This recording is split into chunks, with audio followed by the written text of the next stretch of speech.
In part two of our discussion on how many different kinds of customers you have, we're going to take a look at using Google's Webmaster tools to isolate a couple of different kinds of customers. Now remember, in the original post we were talking about different activities besides buying something that someone can do that would indicate value, the people that you'd want to have doing things, and you want to keep them doing these things, like writing a blog post about you or mentioning you on Twitter.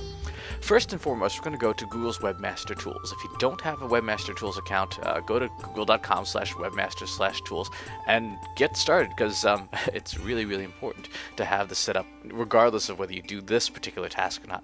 We're going to go to traffic. We want to find, actually let's go to links to your site, click more, and what we want to do is download the latest links. In this case, we're going to send it to Google Docs.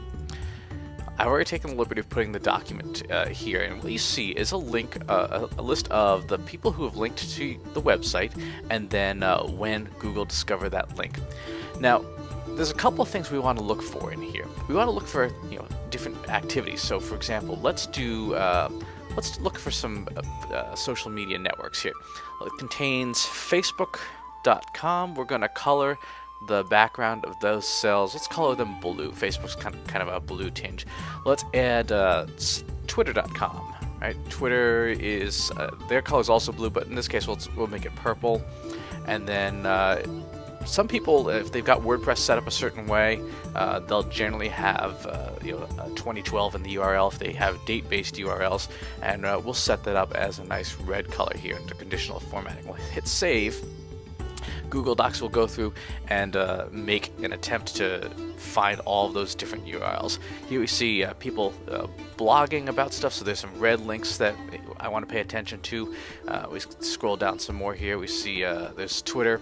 I should probably make the Twitter a little more obvious, so let's change that. Let's change Twitter to something like a bright green. We'll go with a fairly obvious blue and a fairly obvious red. That'll make it a lot easier to see. You see marketing over coffee is there. Wait for there we go. There we see Twitter. So someone named Spider-Man put my blog website on his favorites list. So let's take a look at that. And there it is. Nice easy tip, how to clean up audio from iPhone video interviews. We'll click through on that. And of course it goes back to the website. So that was somebody I could follow because they were nice enough to mention me. Here we see Marketing White Belt webinar that I did. My own Twitter account, Alex Rods. So you could, using this particular set of techniques, you go through and isolate blog posts or tweets or other social networks that are linking to you and doing what you want them to do, and then go out and thank those customers, thank those people who have helped promote you, helped share what it is that you've got to share with the world, and are possibly driving business towards you. So try this out, see how it works, and leave some messages in the comments if you want to share your own experiences using tools like this.